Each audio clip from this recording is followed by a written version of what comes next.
Selamat datang di channel Simbah Jawa. Channel ini menayangkan informasi, fakta dan mitos, serta legenda dan sejarah yang gak kalah menarik loh. Saksikan video sampai habis, jangan setengah-setengah, supaya Anda tidak salah info. Akan membahas tentang Satrio Piningit menuju peradaban Nusantara Jaya. Bagian 1.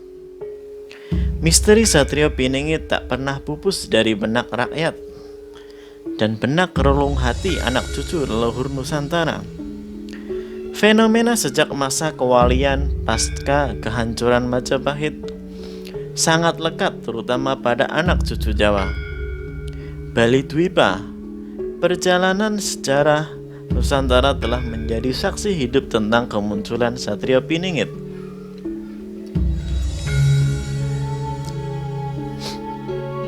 Di setiap perubahan masa yang telah diwasiatkan oleh para leluhur Nusantara ratusan tahun yang lalu, Raden Patah atau Jibun adalah sosok Satrio Piningit, dukungan dari para wali Nusantara. Utamanya adalah Sunan Bonang yang menandai berdirinya Kerajaan Demak. Setelah mampu menghapuskan supremasi Kerajaan Majapahit, Sultan Hadiwijaya atau Jongko Tinggir, murid dari Sunan Giri, merupakan Satrio Piningit pada masa berdirinya Kerajaan Pajang yang mengakhiri era Kerajaan Demak. Panembahan Senopati Sutowijoyo, murid Sunan Kalijaga, juga merupakan Satrio Piningit pada masa berdirinya Kerajaan Mataram, menggantikan eksistensi Pajang. Dari beberapa peristiwa bersejarah tersebut mengandung makna yang tersirat bahwa kemunculan Satrio Piningit selalu berada pada pergantian masa besar Nusantara, di mana senantiasa tidak meninggalkan peran seorang wali seperti yang pernah menduduki pemimpin negeri ini. Seorang Soekarno, Soeharto, Habibie, Gus Dur, Megawati, dan Susilo Bambang Yudhoyono dapat pula dikatakan sebagai Satrio Piningit pada masanya setelah Nusantara ini beralih menjadi NKRI. Setelah itu masih belum memenuhi standar dari jiwa pemimpin yang diharapkan. Fenomena yang sangat menarik saat ini adalah, akankah Satrio Piningit yang dikenal dengan nama Satrio Pinandito Sinisihan Wahyu muncul pada masa ini? Mengingat dari suatu dan tanda-tanda alam yang terjadi mengindikasikan Nusantara akan memasuki era baru, yaitu zaman Kala Suba atau zaman kejayaan menuju tatanan Swarga Maniloka. Wacana ini berisikan tentang ungkapan dari hasil perjalanan spiritual yang baru saja disadari, kemudian telah masuk ke dalam pusara misteri ini. Semoga membawa manfaat. Latar belakang keberadaan Satrio Piningit. Dipaparkan wacana ini adalah sebagai persembahan kepada seluruh anak bangsa di bumi Nusantara ini, sekaligus sebagai bentuk pertanggungjawaban moral spiritual dan mengandung makna dan fakta yang ada.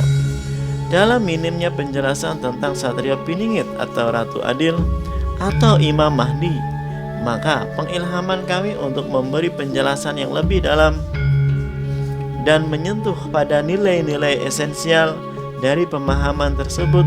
Kami bersyukur apa yang selama ini kami inginkan akhirnya kami peroleh ilham dari guru batin yang senantiasa menemani dan membimbing terhadap segala permasalahan yang kami hadapi.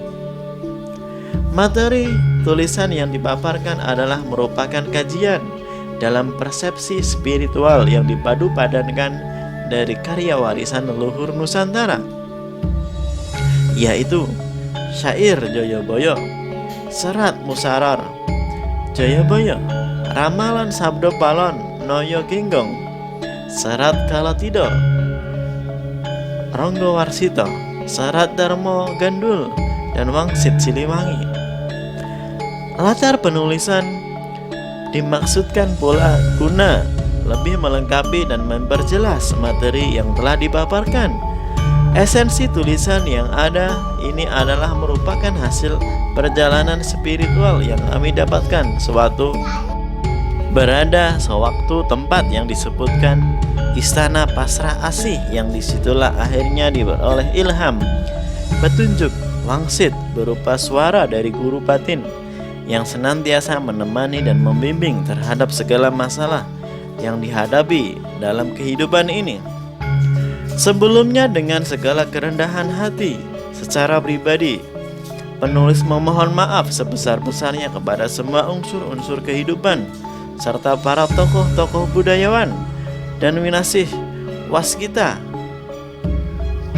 kesepuhan leluhur di seluruh Nusantara ini atas apa yang kami sampaikan tulisan-tulisan ini. Namun nampaknya tanda-tanda yang muncul sangat jelas. Saatnya sudah tiba.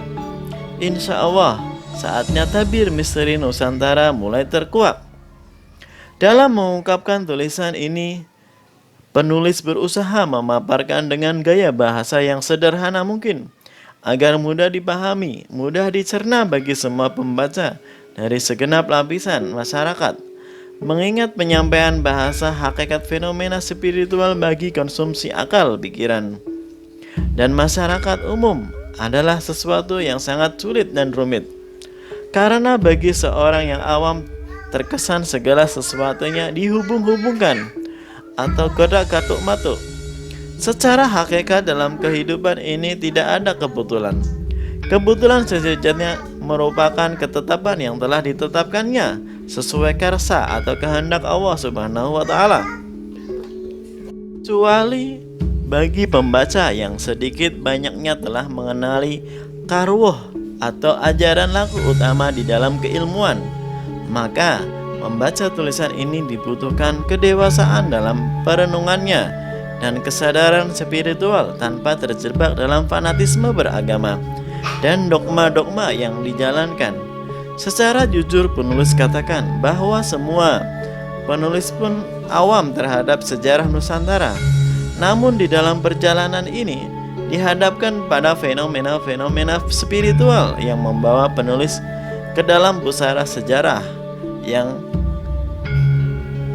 banyak membawa hakikat dan manfaat bagi bekal untuk berjalan pada saat ini di zaman masa depan yang akan datang.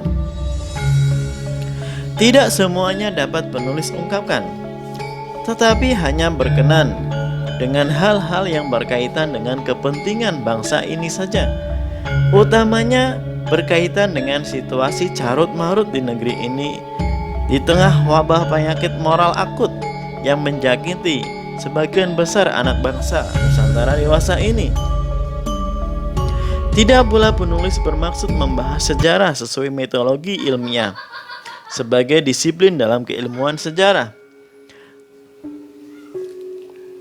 Namun, penulis berupaya menyatakan kenyataan fakta yang tersembunyi sesuai dengan fenomena spiritual yang muncul berkaitan dengan kejadian-kejadian atau situasi kondisi berkenaan dengan terjadinya sejarah dan masa kini, sehingga kita semua mampu meraba situasi dan kondisi di masa yang akan datang. Gunanya adalah untuk mawas diri, eling lan waspada. Benar tidaknya semua kita kembalikan kepada Allah Subhanahu wa Ta'ala yang memiliki kerajaan bumi dan langit, yang maha menguasai dan maha mengetahui. Terima kasih, semoga ini bermanfaat. Kembali lagi kita kepada individual kita masing-masing. Setuju atau tidak tergantung pada diri kita masing-masing. Jangan lupa like, share, dan subscribe. Assalamualaikum warahmatullahi wabarakatuh.